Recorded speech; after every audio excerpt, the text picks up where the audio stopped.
em que discutimos este tema, e aí o YouTube derrubou 2 vezes o vídeo, acho que por conta das músicas, né? Bom, voltando. Então, gente, na semana passada, nós, vamos dizer assim, concluímos esse momento em que tentamos, com tudo isso que foi sendo feito, tentamos dizer para vocês que esse processo de educação corporal, ele se dá através das pedagogias do corpo de várias maneiras, mas, claro, como nós estamos aqui num curso voltado para a escola, pensando nos métodos de ensino, ou, se vocês quiserem, né, nos fundamentos teórico-metodológicos, é claro que na semana passada a gente conversou bastante sobre aquelas pedagogias do corpo que vão produzindo cidadãos guerreiros, corpos guerreiros, ou que vão produzindo aquele empreendedor de si mesmo, né? O empresário de si, que é alguém que vai cuidar de si, e através de uma pedagogia bastante influenciada pelo neoliberalismo, através de uma pedagogia que encontra uma tradução muito forte na pedagogia das competências, através de uma pedagogia que exalta a performance, exalta um determinado conceito de saúde, sobretudo essa saúde que é exaltada através da atividade física, da higiene, da alimentação, etc. Né? Então, isso ficou lá na semana passada. A partir desta semana, nós começamos a conversar com vocês sobre uma pedagogia do corpo específica, que é a educação física, o ensino da educação física. Né? Então, há algum consenso entre os autores e autoras que trabalham com história da educação física, ou, se vocês quiserem, até mesmo autores e autoras que trabalham com a história da educação, que essa tecnologia chamada educação física, ela aparece dentro da escola na metade do século XIX. Então, na metade do século XIX, a partir de uma coisa bastante elaborada, bastante complexa, chamada métodos ginásticos, que tem o seu surgimento, não preciso dizer, né? A ginástica, ela surge enquanto prática de disciplinamento e cuidado do corpo na Grécia Antiga. Depois, durante um longo período, a educação corporal, ela se deu através de jogos, através de lutas, através das justas, através da falcoaria, isso tudo durante a Idade Média. E aí, na modernidade, a educação do corpo, ela se apropria daquilo que ficou conhecido como métodos ginásticos, mas já os métodos ginásticos europeus. E os métodos ginásticos, eles recorriam a vários formatos possíveis. Nós tivemos métodos mais centrados...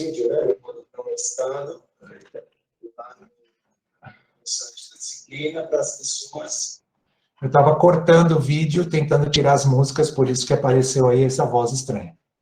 Bom, então os métodos ginásticos, eles aparecem na Europa, se voltam especificamente para a elite, se voltam para a formação também de soldados, né? Eles têm um surgimento muito vinculado também ao ambiente militar, eles se baseiam nos princípios da anatomofisiologia, mas você encontra variações dos métodos ginásticos que já não são mais o acompanhamento de um instrutor lá na frente, mas que eles vão utilizar desde músicas, outros jogos, danças, atividades livres, ou seja, há uma variação muito grande dos métodos ginásticos. Aqui no Brasil, o método ginástico mais conhecido e que foi disseminado, evidentemente, gente, nas escolas da elite, na segunda metade do século XIX, ele tem uma influência do chamado método francês. Então, a maioria de nós, quando imagina, se lembra, pensa numa aula convencional de ginástica, e ginástica hoje também é um significante bastante disputado, né? Muita gente usa o termo ginástica para se referir a várias coisas diferentes. Então, quando vocês pensam no método ginástico, ou numa aula de ginástica, normalmente as pessoas estão pensando influenciadas pela representação do método francês. Alguém determinando quais são os movimentos e um grande grupo de pessoas reproduzindo aqueles movimentos. O método francês ele ficou ainda mais conhecido porque ele se dividia em 3 partes importantes. Uma parte que era a introdução ou aquecimento, ou entrada em calor, tem vários nomes ao longo do tempo. Depois, uma parte que é a parte principal, onde determinados exercícios serão propostos, até a parte final, mais conhecida como relaxamento, volta calma, etc. Então, como eu disse isso, gente, vocês já devem ter visto aulas de dança influenciadas por esse método, até mesmo aulas de capoeira, que nada tem a ver com o método ginástico, em alguns lugares elas podem ter sido influenciadas por esse método. Bom, só que isto, gente, também é algo que ficou lá atrás, né? Então, acho que a leitura do texto que ficou indicada essa leitura para hoje, que é o texto da Camila Guiar, acho que vocês perceberam, né, que isto ficou lá atrás. Mas ficou lá atrás em termos de momento histórico da educação física e segue influenciando até hoje. O que tem nesse texto da Camila que talvez específico do texto dela, né? Você não encontra na literatura essa discussão do jeito que ela está fazendo, né? A Camila vai tentando estabelecer uma relação entre a mudança que a sociedade foi enfrentando, ou, se vocês quiserem, as mudanças que a sociedade enfrentou, as correntes, as vertentes, o pensamento pedagógico e o ensino da educação física, né, que nós gostamos de chamar de currículo da educação física. Então, se hoje há um grupo que defende uma determinada concepção de educação física, esse grupo, né, não faz isso do nada, faz isso a partir de todas essas transformações da sociedade, do papel da escola, da concepção do sujeito, etc, etc. E nós temos hoje várias comunidades epistêmicas da educação física que vão defender ideias distintas, mas todas essas comunidades estão sempre em busca de uma concepção, de um ensino, de um currículo, de uma vertente que dialogue com o momento que nós estamos atravessando. E aí, claro, né, quando vocês assistiram a videoaula, vocês perceberam que há uma leitura possível, certo? Ou seja, há uma maneira de entender essas transformações do ensino da educação física que se relacionam com a classe social, com o desenho social, e que, portanto, né, haveria alguma restrição a determinadas concepções de ensino que, mesmo estando presentes, elas, no entender de várias pessoas, elas não dialogam com esse contexto que nós estamos vivendo. Infelizmente, nós não sabemos escrever de um outro jeito, e também a gente não sabe explicar de um outro jeito, que faça as pessoas entenderem, gente, que todas essas vertentes, elas convivem, elas coexistem, elas estão presentes em muitas e muitas e muitas escolas. Então, eu vou provocar vocês daqui a pouquinho a falarem um pouco sobre as próprias experiências com o componente, e vocês verão, estou aqui com o meu caderno e minha lapiseira para tomar nota, vocês verão que essas concepções, elas estão aí, né? Ou seja, em 2021, nós presenciamos nas escolas, aqui no estado de São Paulo, nós presenciamos a existência dessas concepções, às vezes, mais de uma concepção na mesma escola, às vezes, mais de uma concepção no mesmo segmento. Então, se você pensa em educação infantil, Fundamental 1, Fundamental 2, ensino médio, às vezes você vê, mesmo no Fundamental 1, ou na educação infantil, você identifica coexistência de mais de uma vertente, e às vezes, inclusive, as coisas misturadas. O professor, a professora, seja ele pedagogo, pedagoga, seja ele um professor ou professora de educação física, organiza e desenvolve as suas ações didáticas, influenciado ou influenciada por mais de uma concepção. Acho que é um bom momento, gente, para dizer para vocês, né, que a tendência pedagógica, a vertente pedagógica, a gente pode chamar de pedagogia tradicional, depois desescolanovismo, depois de tecnicismo educacional, depois uma perspectiva crítica, e mais recentemente da perspectiva pós-crítica, mas você também tem a pedagogia das competências. Então, tudo isso está, de alguma maneira, convivendo e tudo isso influenciando não só o professor e a professora, mas os cursos de formação de professores e cursos de formação de professoras e também os documentos curriculares, né? Então, a coisa mais comum é você identificar num mesmo documento curricular, como, por exemplo, a Base Nacional Comum Curricular, você vê ali influências de concepções diferentes. Há um autor que vocês certamente já esbarraram com esse nome, o Michael Jung, né, que ele foi, nos anos 70, uma pessoa muito importante na produção e na disseminação da nova sociologia da educação. Esse autor, ele tem um texto em língua portuguesa muito, muito, muito interessante, que ele defende que todo professor, toda professora deve conhecer as teorias que fundamentam a sua ação, as teorias, no caso, né, as teorias de ensino, as teorias de currículo, justamente para que esse professor tenha condições de melhor organizar o seu trabalho pedagógico e até poder fazer uma análise de quais são aquelas concepções que estão inspirando as propostas pedagógicas, os projetos político-pedagógicos ou os documentos curriculares, né? Então, é com esse intuito que nós entramos neste tema.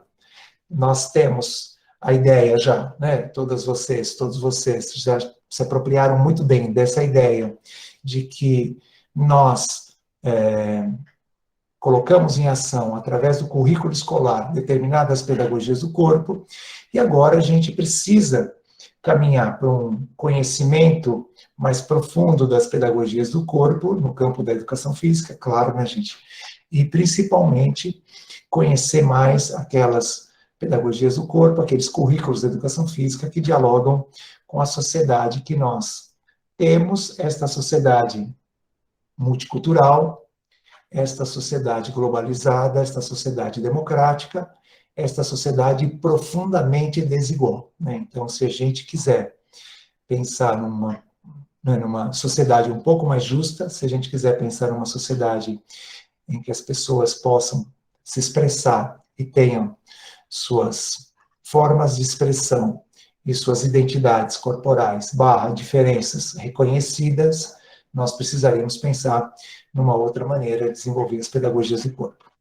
Então, é uma fala introdutória para dizer para vocês, olha, nós estamos mais ou menos aqui, né? Nós estamos pensando essas questões, vamos caminhar agora até o final do curso, pensando no ensino da educação física. No encontro de hoje, a gente faz uma conversa sobre todas as concepções de ensino que, pelo menos, a literatura identifica. Na próxima semana, nós temos a Semana da Educação, é um momento importante, né? Nós paralisamos esta atividade, mas a faculdade, sobretudo através da comissão organizadora da Semana da Educação, preparou uma série de atividades interessantes, importantes, né, que muito contribuem para a nossa formação. Vocês já devem ter visto lá a programação da Semana da Educação e os temas de todas essas atividades. Então, nós temos aí uma semana bem rica, com outras formações, né? Esta formação fica um pouco interrompida para uma semana, mas nós temos outras experiências formativas muito importantes aí, que foram planejadas, pensadas, organizadas, com a participação de muitas pessoas e também com a participação de convidadas e convidados, né, que virão especialmente para dialogar com vocês, conosco, né, porque eu também vou acompanhar conosco nesse período. Bom, tá bom de introdução, Raquel? Acho que tá bom, né? Já está quase o período todo só de introdução. É que, gente, embora eu goste muito do que nós discutimos nas semanas anteriores, o meu campo de trabalho específico, investigação, estudo, ensino, etc., é justamente o ensino da educação física, né? Então, vocês verão que eu vou lidar, né, vou lidar melhor do que lidei com os temas até semana passada. Se deixar até vira a noite, né, Marcos? Não, também não exagero, Quase isso, quase isso. Bom, gente, vocês tiveram a chance de ver a videoaula, eu imagino, tiveram também a chance de ler o texto. A pergunta que a gente queria lançar, Raquel e eu, bom, vocês identificaram aquelas vertentes, aquelas concepções nas próprias experiências, seja na condição de estudantes da educação básica, ou seja na condição de estagiários e estagiárias, e agora também muitas pessoas, professoras e professores, vocês viram essas concepções, vocês identificam, vocês perceberam uma coisa, perceberam outra coisa, algum traço? Quem quiser usar a palavra, por favor, só usar a mãozinha, né, para se identificar, e a gente abre o microfone para quem quiser se colocar. Lígia, se você quiser usar o microfone, a Lígia escreveu aqui, agora que eu vi.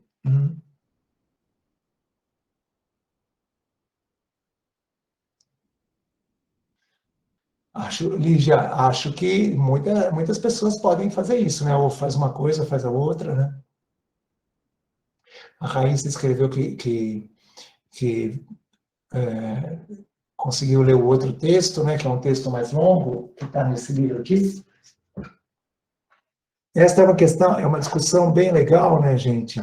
Porque a educação física ela aparece na área das linguagens lá nos anos 70, mas a gente teve muita dificuldade, né, gente, para entender como seria a prática da educação física na área das linguagens, né? E hoje nós temos mais conhecimentos na área que nos permitem entender a educação física na área das linguagens, e você tem algumas visões da educação física na área das linguagens que trabalham com o pós-estruturalismo, como vocês perceberam, quem conseguiu ler o texto ou quem conseguiu ver o videozinho da entrevista, né, que ficou lá como vídeo complementar, mas vocês também têm concepções de educação física na área das linguagens também influenciadas pela semiótica. Então, nós temos aí várias ideias também de educação física na área das linguagens.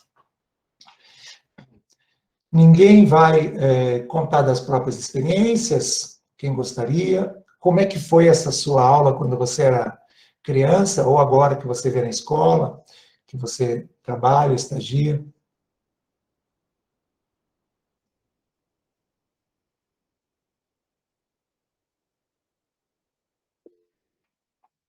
Ana, por favor, a palavra é sua, Ana. Bom, no colégio que eu estudei, a educação física, ela não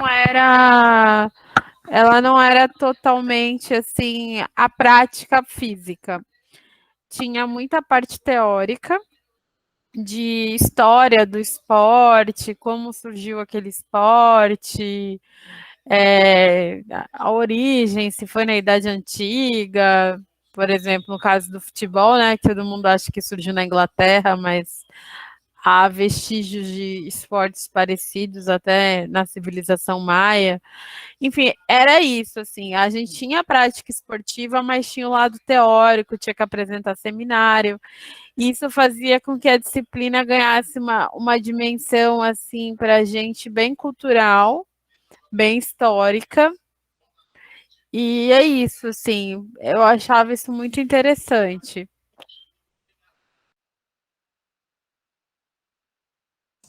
Ótimo, obrigado.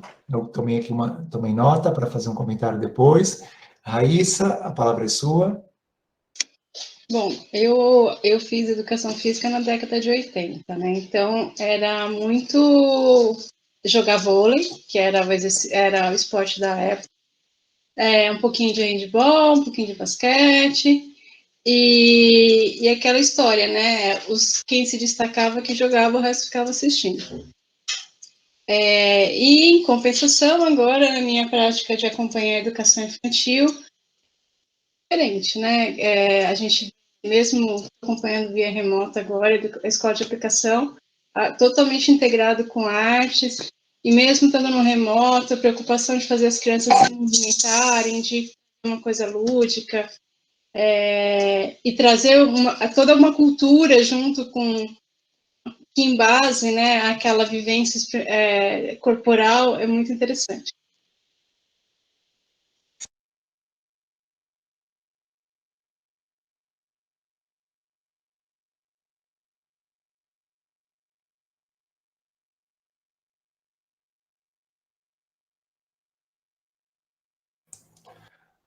Raquel, a palavra é sua.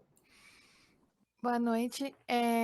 Lendo o texto, né, quando o autor comenta assim que no século XX tinha uma proposta da educação para a saúde, eu lembrei no ensino médio, né, acho que no primeiro, segundo ano do ensino médio, que teve uma professora de educação física que ela tinha esse discurso, né, da vida saudável, combater o sedentarismo, e ela passou uns seminários para a turma para apresentar sobre o que era diabetes, pressão alta. Eu lembro até que meu grupo, a gente ficou com pressão alta. Ela ficava falando assim, mas se vocês não fazerem atividade física, vocês vão ficar doentes, isso, aquilo, outro. Aí eu até lembro dela perguntar, né, porque a pressão alta tem a diastólica e sistólica, né, eu lembro dela perguntar qual que era a diferença disso.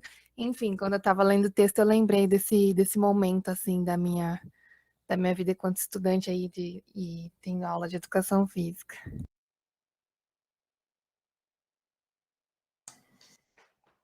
Muito bem, eu também estou anotando, obrigado, Raquel, estou anotando o que as colegas e o colega também escreveram. Suelen, a palavra é sua. Madai, na sequência.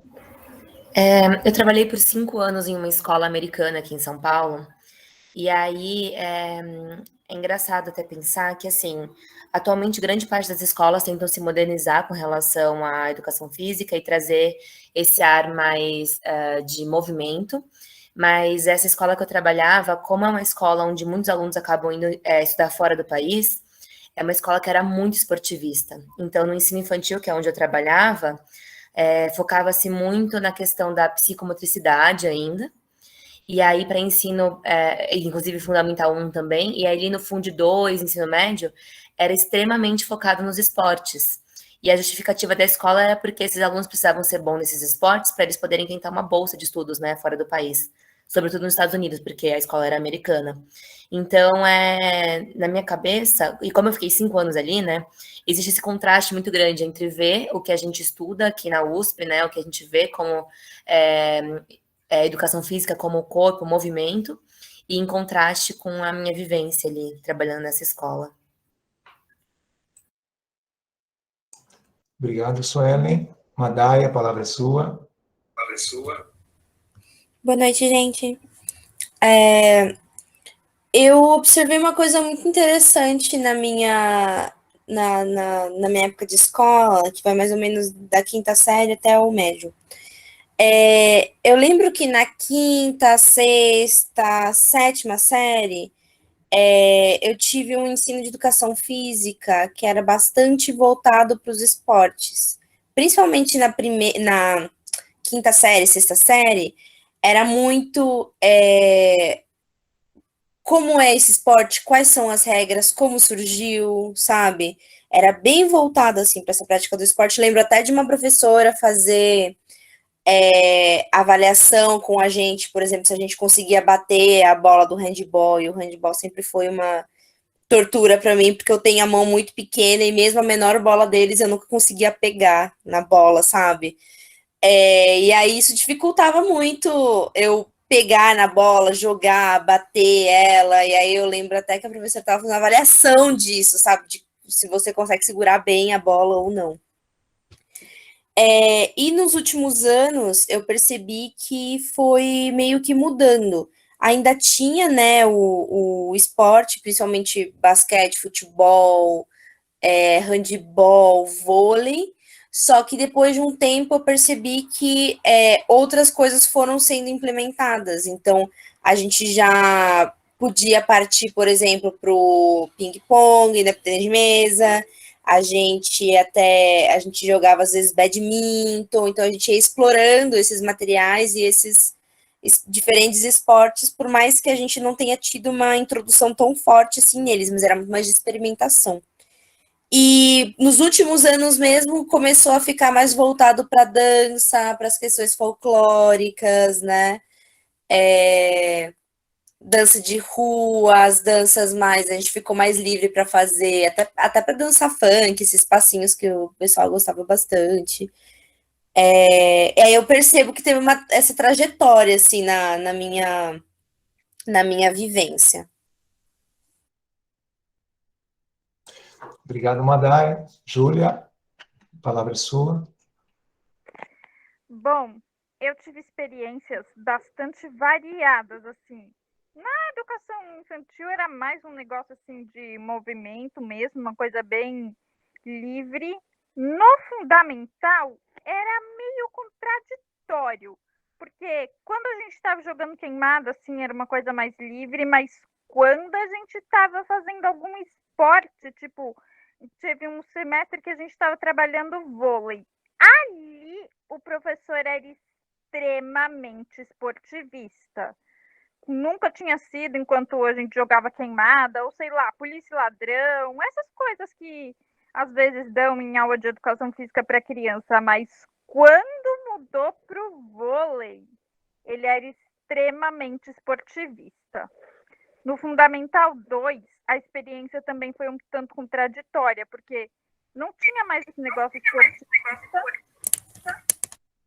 Ele era bem, a coisa assim, era bem livre, mas tinha um monte de teste de alongamento, teste de barra, teste de coordenação, teste de corrida, teste disso, teste daquilo. Lembrei, teste de músculos e ossos e mais um monte de teste que eu não lembro. Então é isso, eu tive essas experiências bastante variadas, algumas inclusive contraditórias entre si.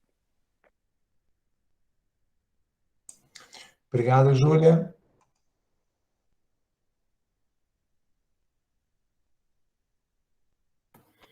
Tem alguns comentários no chat, você está dando uma olhada, Marcos? Eu estou lendo também do chat, os que eu não tinha visto ainda.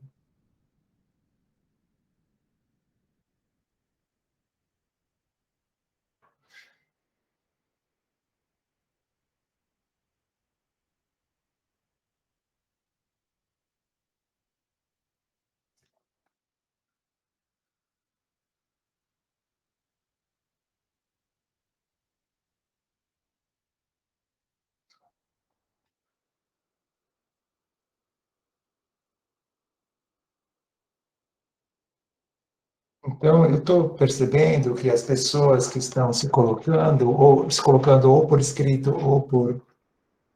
ou no microfone, elas percebem, né, essa influência de várias vertentes, percebem que, até mesmo como bem apontou a Júlia, né, percebem até algumas contradições a depender do tema que está sendo desenvolvido, seja queimada ou seja um esporte mais convencional. Muitas pessoas mencionaram a questão dos esportes, né? Inclusive a divisão dos meninos e das meninas fazendo coisas diferentes.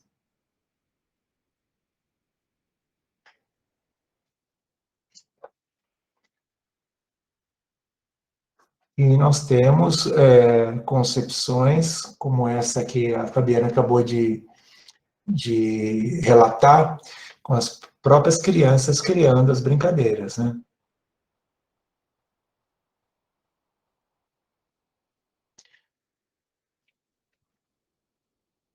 E a Yara coloca também fora do período. Então, pessoal, é interessante que vocês, né, que tem uma faixa etária variada, mas tem um grande grupo, né, que a gente está supondo, porque eu não estou vendo vocês, mas pelo ano de nascimento e dos dados que nós temos da Faculdade de Educação, das matrículas. Então, mesmo que vocês tenham cursado a educação básica nos anos 90 ou já no século 21, na primeira década ou na segunda década, você percebe uma influência muito grande do esporte. E essa influência não é à toa. Vocês certamente vão se lembrar, na nossa segunda aula remota, quando nós começamos a conversar sobre aquele texto que eu volto a dizer, é o texto mais importante da nossa disciplina, né, que é o texto lá da Roseli Cação Fontana, quando ela narrou muito rapidamente a vivência dela nas aulas de educação física, nós comentamos com vocês que aquele trabalho que estava sendo feito da apresentação de um movimento, de uma modalidade esportiva, os exercícios de repetição daquele movimento e a cobrança da execução correta daquele movimento, que houve até menções a isso entre vocês, aquela era uma boa aula, uma concepção, vamos dizer, melhor, né, uma concepção coerente com aquela escola onde ela estudava, que nós chegamos a conversar com vocês sobre isso, com aquele momento histórico. Então, é muito interessante quando você vê a transição do ensino da ginástica, do currículo ginástico para o currículo esportivista. É muito interessante você perceber que isso estava amparado na legislação e que isso, gente, essa passagem foi defendida por educadores, educadoras e intelectuais da segunda metade do século XX. Por quê? A ginástica correspondia ao que haveria de tradicional, atrasado, ultrapassado, conservador, e o esporte, ele entra na escola e ele entra na sociedade com uma força tamanha e, principalmente, né, com a promessa da formação do caráter. Então, quando você olha os documentos da educação física da segunda metade do século XX, você vê uma defesa do esporte, houve até um movimento político muito grande chamado Esporte para Todos. Você vê a defesa do esporte, porque o esporte contribuiria na formação desse cidadão interessante naquela sociedade, naquele momento. Era um cidadão urbana, né, entre aspas, né, industrial, bem preparado para os desafios, para os obstáculos, para tudo aquilo que a vida daquele momento na sociedade capitalista apresentava, né, de importante, de relevante, e que o esporte ele aparece como uma manifestação muito, muito, muito relevante, né? Vocês, porque nós acabamos de sair, né, de Jogos Olímpicos e Jogos Paralímpicos, vocês foram bastante influenciados, né, pelas imagens dessa competição. Ela ganha muita força depois da Segunda Guerra Mundial, quando as nações mais poderosas, naquele momento, né, os Estados Unidos e a União Soviética, passam a disputar no terreno esportivo, o que seria uma disputa também de visões de sociedade diferentes, né? Então, vocês certamente já se depararam com esse confronto, né, os países, né, capitalistas, os países socialistas, e que transformavam lá o terreno esportivo numa arena de confronto, de disputas. Então, gente, o esporte ele ganha em evidência e muitos cursos de educação física, eles vão se apropriar dessa linguagem e vão fazer o possível para que seus egressos sejam bons professores, boas professoras no ensino do esporte. Até que nós temos uma mudança, né, nós temos, aqui no Brasil, né, nós temos uma concentração ou uma força maior, né, dessa política esportiva com a ditadura civil-militar, né, de 64 a 85, mas com a reabertura e com o movimento de redemocratização, você já percebe críticas a isso. Então, houve um texto, né, muito famoso, que vocês encontram facilmente aí na internet, que se chamou assim: criança que pratica esportes respeita as regras do jogo, aí reticências, capitalista. E o que esse autor, né, que é um grande intelectual da área, ele defende, né, ele mostra lá para gente que o esporte, e ele faz isso a partir da sociologia, né, gente?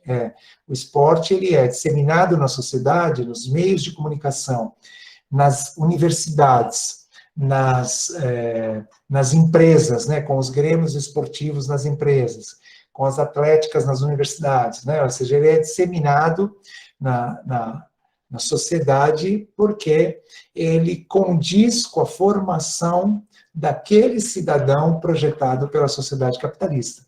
Então, o esporte reúne tudo que poderia significar.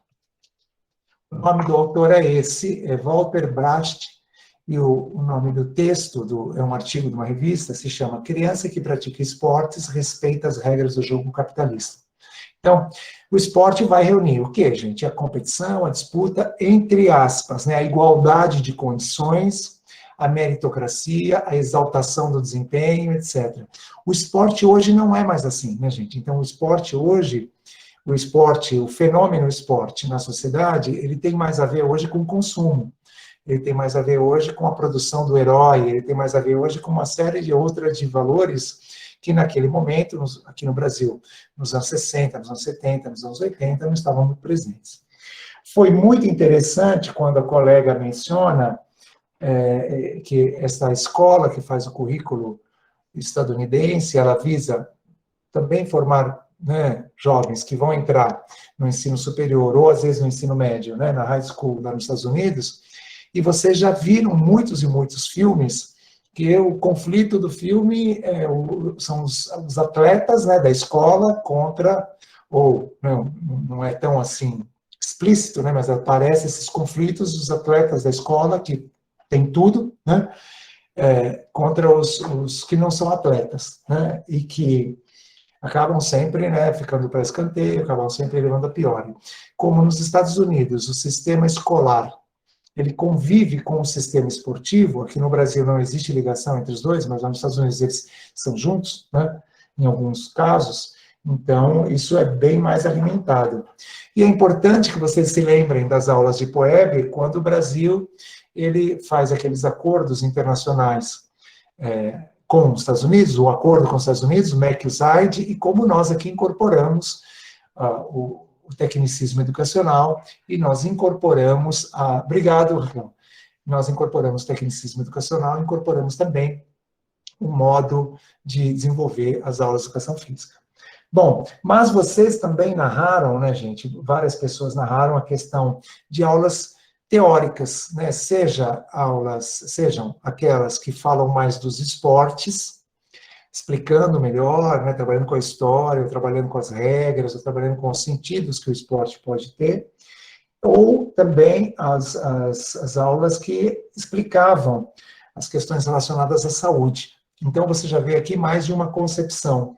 Mesmo quando o professor, a professora, eles já trabalham com outros conhecimentos referentes ao esporte, que não a execução da gestualidade do esporte, ele já mostra que tem aqui uma outra preocupação, né, de uma compreensão daquela manifestação.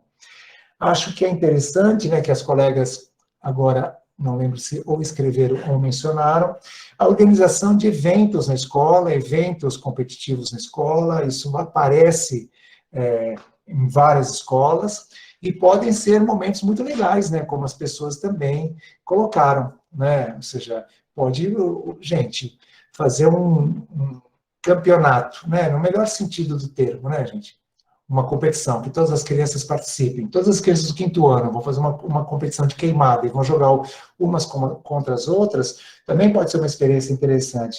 E também, algumas pessoas também mencionaram a realização dos ensaios para as apresentações, para as festas, tudo isso também acabou acontecendo. Colegas mencionaram a influência da psicomotricidade na educação infantil, principalmente na educação infantil. Teve colega que escreveu também de circuito, né? Então, circuito é uma prática adotada, é uma forma de trabalhar, né? Os exercícios de coordenação motora, os exercícios que exploram planos, né? Alto, médio e baixo, exploram habilidades bastante específicas, né? Então, você tem aí uma variação grande. Vocês também mencionaram experiências formativas que escapam dos esportes que eu estou chamando convencionais, vôlei, handebol, basquete, futebol, ou seja, badminton, tênis de mesa, né? Outras vivências, até chegando às danças, né? Como foi dito. Também oportunidades, né, que alternaram desde a movimentação livre até um ensino mais centrado na execução dos movimentos. Os testes, muito interessante lembrar dos testes físicos, porque isso mostra já não mais, né, uma relação com o esporte, mas muito mais uma influência da ginástica, né, porque a gente só faz teste físico quando a gente intenciona o desenvolvimento das capacidades físicas, resistência, força, flexibilidade, velocidade, algo que as aulas não pensam mais. Mesmo quando a gente coloca a educação física fora do período, no chamado contraturno, isso já quer dizer a concepção de educação física que se tem naquela instituição. Assim como quando a gente separa meninos de meninas, ou habilidosos de não habilidosos, ou pior, né, gente, quando a gente acha que o momento da educação física é o momento para a pessoa escolher, fazer o que ela quiser, e às vezes isso é bancado pela própria instituição. Então, quem quer trabalhar com dança, vai com o professor tal. Quem quer trabalhar com brincadeira, vai com o professor qual. E assim sucessivamente. Bom, nessa rápida passagem que tem algum tipo de relação com o texto da Cação Fontana, né, fazendo meio que vocês pensarem nas próprias memórias, vocês já perceberam que esta turma, que nesse momento tem 64 pessoas, né, estou, claro, excluindo a Raquel e eu também, vocês tiveram experiências muito diversificadas com o ensino da educação física na escola. Então, gente, a partir de agora, vocês têm condições de falar, olha, esta experiência tem mais a ver com a psicomotricidade, esta experiência tem mais a ver com o ensino esportivo, esta experiência tem mais a ver com a educação para a saúde, como foi dito. Então, você já percebe que são movimentos que o próprio componente vai fazendo, e eu quero reafirmar, eles estão presentes, eles aparecem em muitos documentos curriculares, mas eu também disse, gente, que os documentos curriculares às vezes apresentam contradições. Eles anunciam uma coisa, depois eles, né, na sua descrição e na sua seleção de conteúdo, se foi assim, né, que o documento foi redigido, às vezes aparecem questões contraditórias. Numa pesquisa recentemente feita, dos 27 documentos, né, 26 estados, mais o Distrito Federal, apenas 3 não se alinham à educação física na área das linguagens. Por isso que vocês, né, ficaram aí como sugestão uma bibliografia mais longa, né, e outro vídeo, para a gente começar a entender melhor o que é educação física na área das linguagens, né, gente? Porque a gente pode colocar bem simples, né? Olha, educação física que colabora, ou que pretende contribuir para a melhoria, para a ampliação da capacidade de expressão corporal da criança. Se você disser só dessa maneira, você já está defendendo uma educação física na área das linguagens. Então, o problema está em colocar na prática, ou seja, colocar em ação uma proposta, um currículo, um conjunto de atividades de ensino que tenham relação mesmo com essa perspectiva. Isso é muito difícil, né? Por que isso é muito difícil? Porque isso também é resultado de pesquisa, um trabalho muito famoso, né, chamado Da Cultura do Corpo, lá do professor Josimar Daolio. Muitos de nós, quando vão desenvolver as aulas de educação física, ele pesquisou as aulas de educação física, não pesquisou as de matemática, nem as de geografia, então eu conheço esse estudo, né, do professor Josimar Daório. Muitos de nós mobilizam a sua própria história com o componente. Então é interessante perceber isso, porque não há muita diferença entre as aulas que nós fizemos quando crianças e as aulas que depois nós vamos colocar para as crianças que nós somos responsáveis, né? Então, o que pode fazer a diferença entre uma e outra, né, gente, é a gente entender direitinho o que aconteceu com a gente. Claro que ninguém precisa aqui fazer uma análise crítica daquilo que aconteceu com a gente, mas entender com quem que ele, com qual concepção de sociedade, de mundo, de escola, de educação, aquela vertente está se alinhando e se ela condiz com isso que a gente pensa hoje. Gente, eu dei uma olhada aqui, porque está ventando bastante, né, e aqui na região que eu moro, quando costuma ventar, também costuma, Raquel, cair a energia elétrica, né, como você já viu uma vez, né, Raquel? Então, você me socorra, né, se cair a energia elétrica, você me socorra, por favor. Bom, gente, dito tudo isto, a Júlia também escreveu, deixa eu ver, Júlia.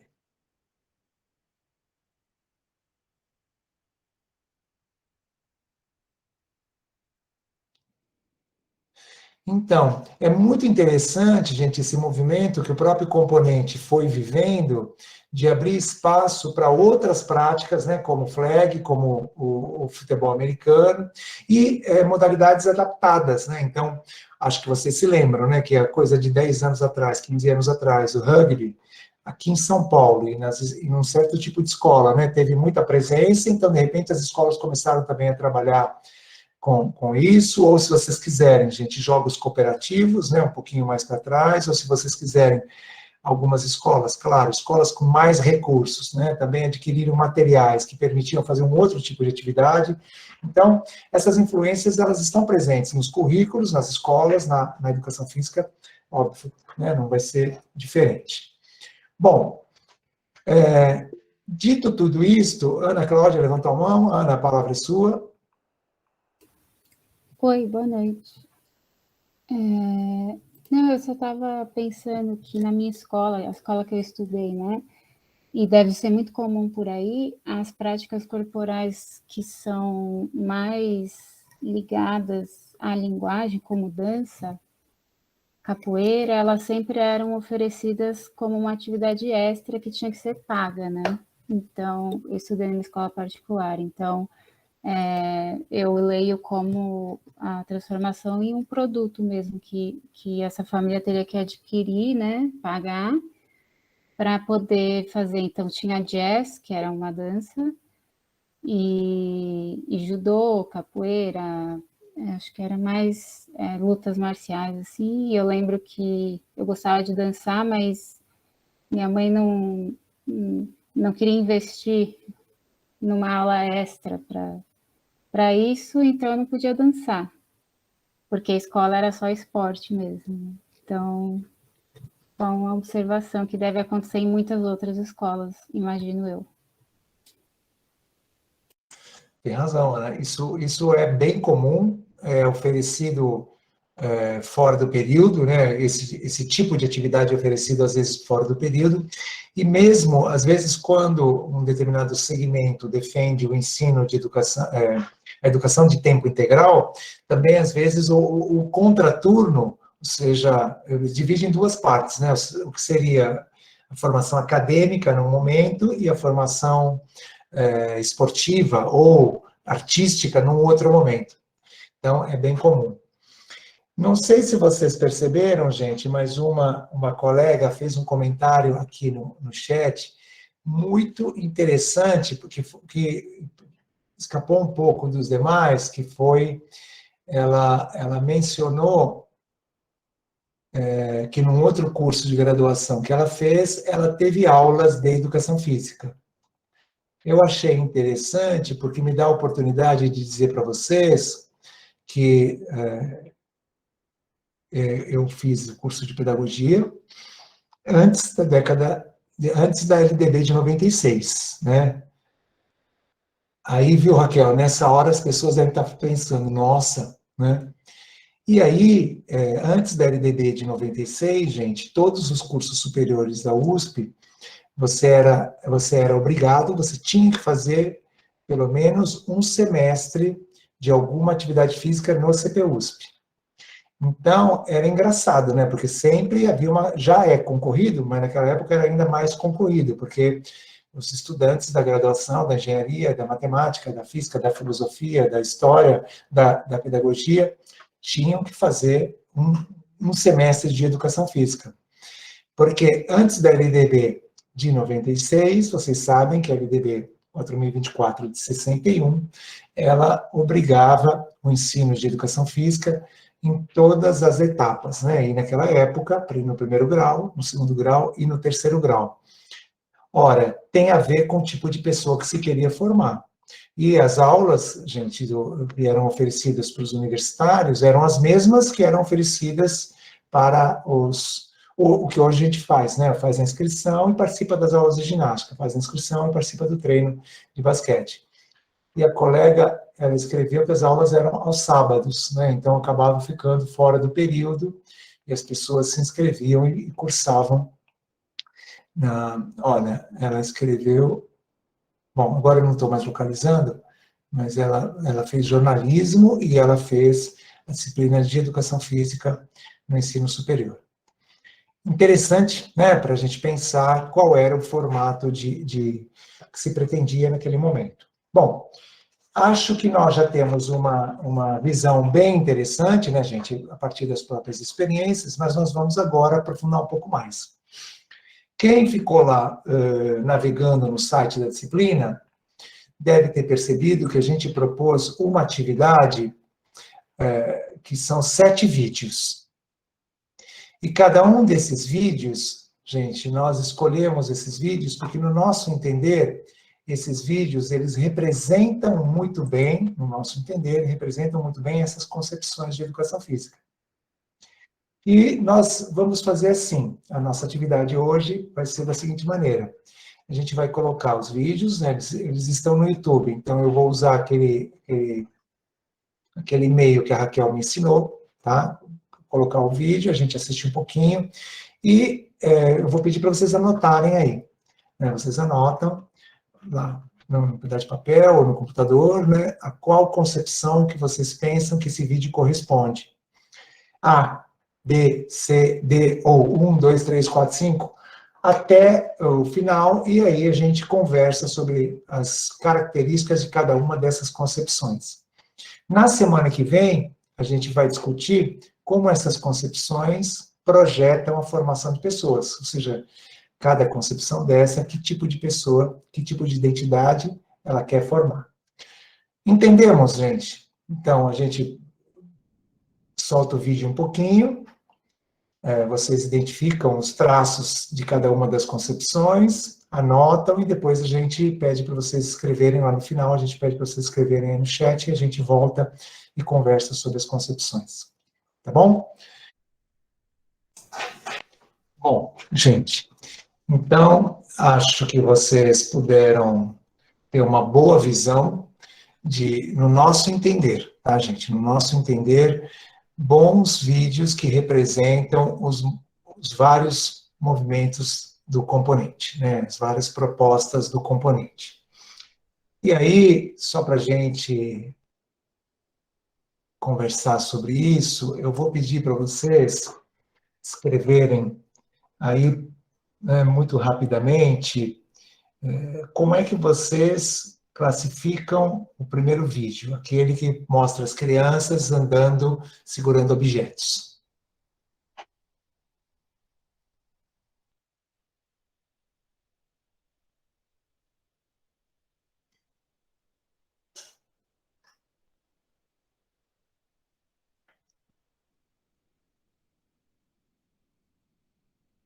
Muito bem. Como é que vocês classificam o segundo vídeo?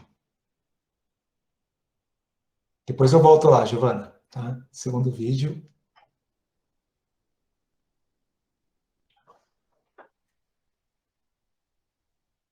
Tá certo. Como é que vocês classificam o terceiro vídeo?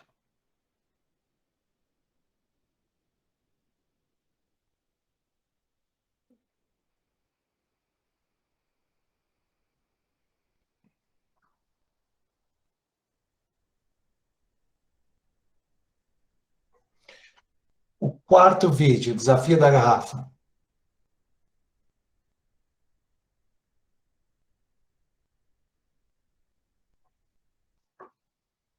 O vídeo 5, aquele vídeo em preto e branco.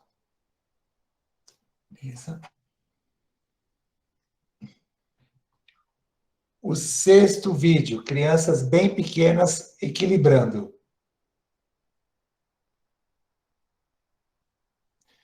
E o sétimo vídeo, aquela atividade que as crianças estavam jogando futebol.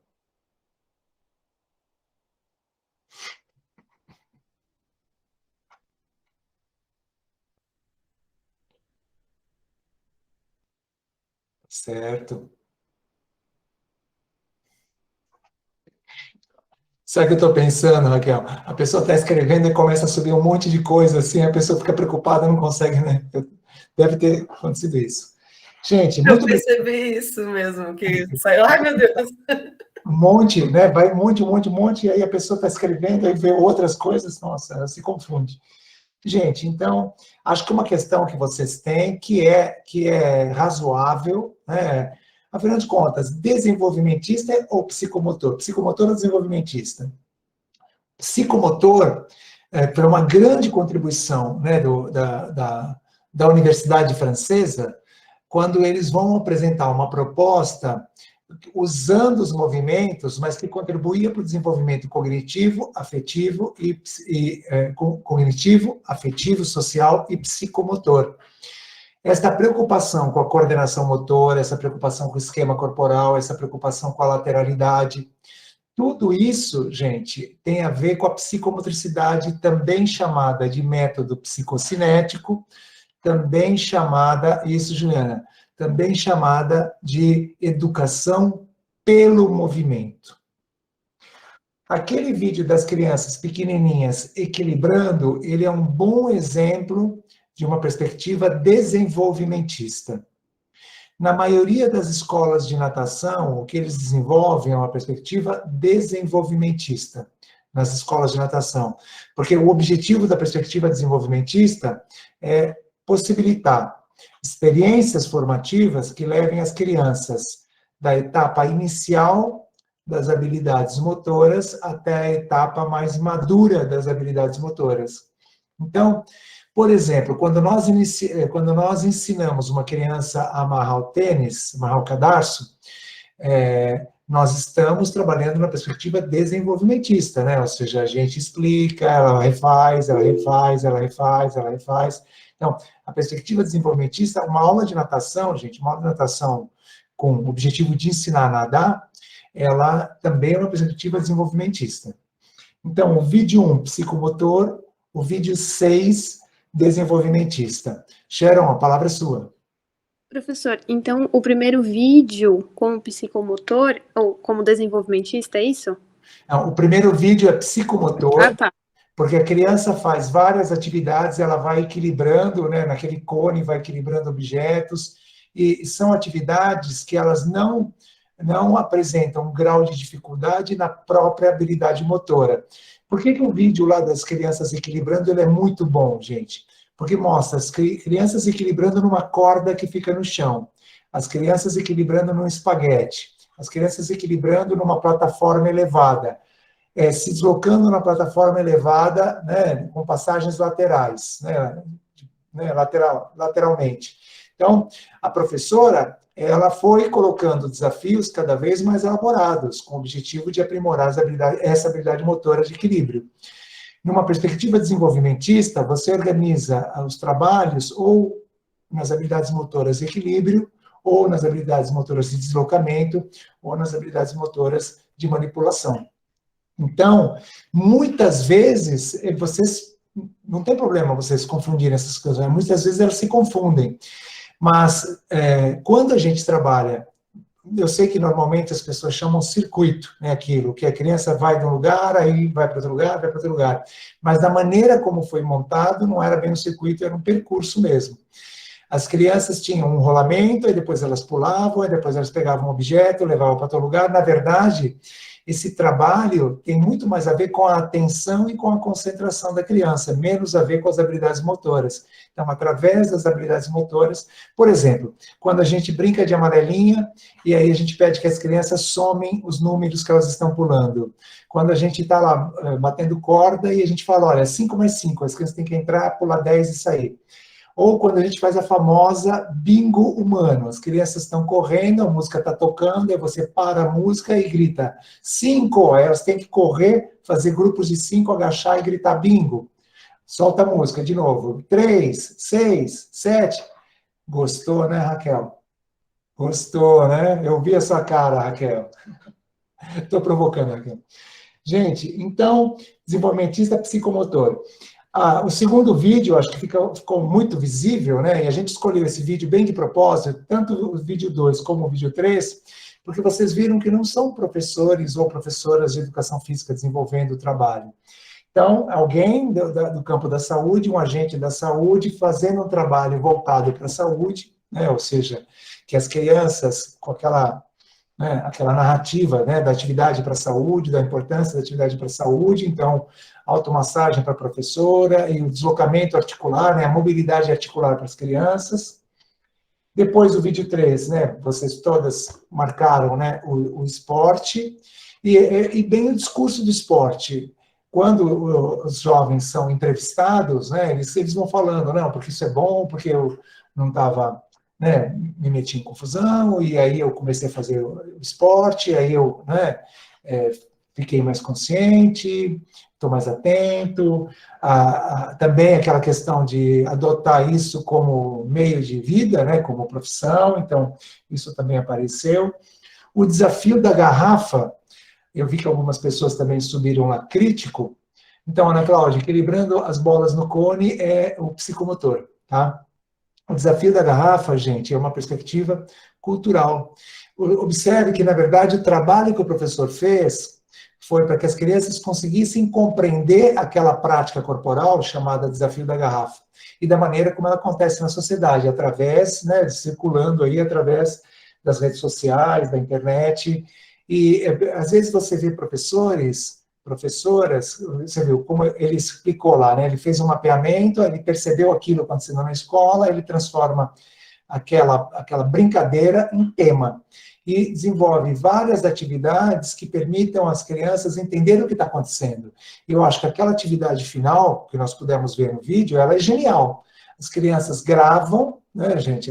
O professor grava as crianças, filma as crianças, e depois ele mesmo monta o vídeo para as crianças explorarem. Então, na hora que elas fizeram, claro que ninguém acerta tudo de primeira, né, a classe inteira, mas eles foram fazendo, e aí entenderam a gestualidade, né, da dança, entenderam por que sempre aquela trilha sonora, acho que foi bem legal.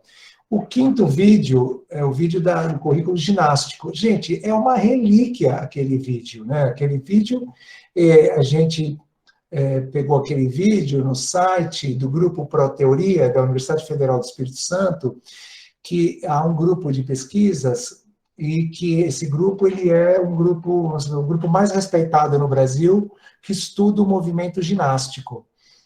É interessante, acho que aqui no curso de pedagogia, é muito importante dizer para vocês, gente, que o que equivale hoje ao concurso de professor para ingressar na universidade, né, na época, Fernando de Azevedo defendeu, na tese dele, ele defendeu a adoção da ginástica na escola, na chamada educação primária aqui no estado de São Paulo. Então, concordo, Ana Cláudia, né, quando a gente vê essas imagens, não só essas, mas sempre as imagens das escolas nessa época, as crianças estão sempre sisudas, né, as crianças estão sempre com o rosto fechado. O vídeo 6 já expliquei, né, o desenvolvimentista, acho que está visível por conta, né, dos desafios cada vez mais sofisticados, né, complexos que as crianças vão vencendo, e por último, é um bom exemplo, gente, raro, mas bom exemplo da perspectiva crítica da educação física. Então, a professora organiza situações, vocês perceberam, um garoto, ele escolhe, provavelmente os 6 garotos, 6 colegas mais habilidosos, e aí eles contra o resto da turma, e depois eles vão sugerindo regras que vão imobilizando a maior parte da turma, e o grupo, né, com o grupo mais habilidoso, que estava usando a faixa né, amarrada na cabeça, eles com mais liberdade para se movimentar. E aí depois a professora promove lá uma reflexão sobre o que tinha acontecido, correspondência entre aquilo e o dia a dia, por que eles se comportaram daquele jeito, por que alguns foram valorizados, por que outros são maltratados, etc. Então, acho que é um bom exemplo para a gente pensar da perspectiva crítica. A perspectiva crítica, ela se compromete com uma reflexão pedagógica sobre a cultura corporal. Ou seja, há uma situação ali concreta e ela quer que as pessoas se conscientizem daquilo que está acontecendo e, claro, né, fazendo paralelo com a vida com a sociedade mais ampla. Bom, pessoal, pergunto se alguém tem algum questionamento, alguma dúvida, quer se colocar.